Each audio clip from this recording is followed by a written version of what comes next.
ತುಂಬ ಡೀಪ್ ನಂಬಿಕೆ ಇರಬೇಕು, ಅದನ್ನ ಪಡೆದೇ ಪಡಿತೀನಿ ಅಂತ. ಬೈಬಲ್ನಲ್ಲಿ ಕೆಲವು ಕಡೆ ಮೆನ್ಷನ್ ಆಗತ್ತೆ, ನಂಬಿಕೆಯು ಪರ್ವತವನ್ನೇ ತಳ್ಳಿ ಬಿಡುತ್ತದೆ ಅಂತ. ಒಂದು ಪರ್ವತವನ್ನೇ ಮೂವ್ ಮಾಡೋಷ್ಟು ಶಕ್ತಿ ನಂಬಿಕೆಗಿದೆ ಅಂತ ಹೇಳುತ್ತೆ. ತುಂಬ ಜನ ನೋಡಿದ್ದೀವಿ, ತಾನು ಬದುಕ್ತೀನಿ, ಡಾಕ್ಟರ್ ಡಿಕ್ಲೇರ್ಡ್ ಮಾಡಿದ್ದಾರೆ, ನಿಮಗೆ ಇಷ್ಟು ದಿನದಲ್ಲಿ ಇವರು ಸತ್ತೋಗ್ತಾರೆ, ಮನೆ ಕರ್ಕೊಂಡು ಹೋಗ್ಬಿಡ್ರಿ ಅಂತ. ಬಟ್ ಅವ್ರು ಡಿಸೈಡ್ ಮಾಡಿದ್ದಾರೆ ನಾನು ಬದುಕ್ತೀನಿ ಅಂತ. ವರ್ಷಗಟ್ಟಲೆ ಬದುಕಿದ್ದವ್ರು ನೋಡಿದ್ದೀವಿ ನಾವು. ಹಾಗಾಗಿ ನಂಬಿಕೆ ಅನ್ನೋದಿದ್ದರೆ ಏನು ಬೇಕಾದರೂ ಆಗ್ಬೋದು.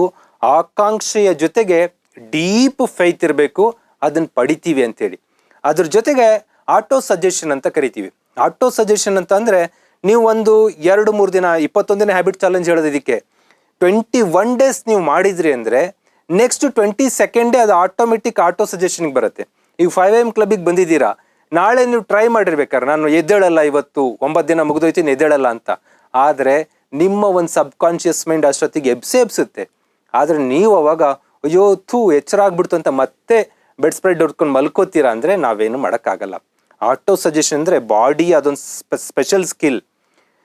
ಆಕಾಂಕ್ಷೆ ನಂಬಿಕೆಯ ಜೊತೆಗೆ ಅದು ಬಂದ್ಬಿಡುತ್ತೆ. ಸಬ್ ಕಾನ್ಷಿಯಸ್ ಮೈಂಡ್ಲಿ ಆಕ್ಟಿವೇಶನ್ ಇರುತ್ತದು. ಅದನ್ನು ಬಳಸ್ಕೊಳ್ಳೋ ಟೆಕ್ನಿಕ್ಕನ್ನು ನೀವು ಕಲಿಬೇಕು.